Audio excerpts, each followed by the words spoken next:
I'm so interested that you said Ella Fitzgerald and the Carpenters because, and I love Dolly as well, but Ella and Karen Carpenter are two of my favorite singers. And when I first saw you sing live in particular, I remember thinking, I haven't heard a voice like this since those two. And I always used to like that tone of, well, Ella is, Ella's everything. And Oh, no. Karen had, I remember seeing a documentary about the Carpenters and they were talking about the fact that Karen Carpenter's voice was so soft, they had to mic her really close so you can hear the saliva in her throat sometimes. But that tone she had, that real clarity, Mm-hmm. you don't hear it very often. But and I'm being serious. When I first saw you sing live, like, Oh, that's the closest I've ever heard to those two my singers. gosh, that is such a compliment. I'm going to write that down because Well, uh, I'm actually surprised you don't know it about yourself, Lyn. So because it's just, like it kind of, I guess I can see the correlation there. I mean, I used to listen to all of the way that Karen would phrase things like,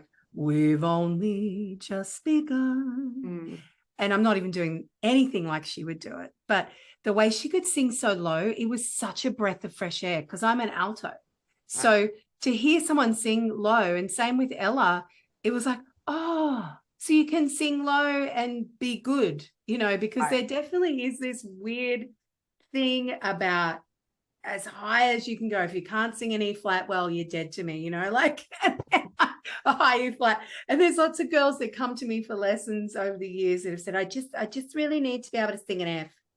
Like, but what? Why? Fine, yeah. What is it going to do for you? Is it about touching someone's heart? And I've said this multiple times. When people leave an Adele concert or whoever you want to say, right?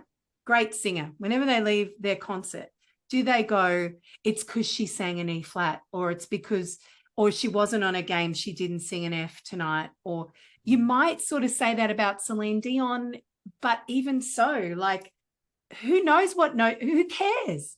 It's about the connection. It's Yeah. about the connection. So this whole idea that you can't change the key of a song because the original was in a higher key, does my head in. And so I just grew up singing the way I sang and being an alto mezzo who could pretend to be a soprano for 5 minutes Mm-hmm. and run out of poof because it's just not where my vocals really are meant to be. And it's sort of like, understanding there's a German term and it's vocal fuck, and it sounds rude, but it means it still makes me Some of those laugh. German terms are gold, like, I know. And it means the sweet spot. And right. so just because you can doesn't mean you should. Just because you can sing really, really high or really, really low, your sweet spot might be here, and that's where all the tone is. And I think for me, that's the important part.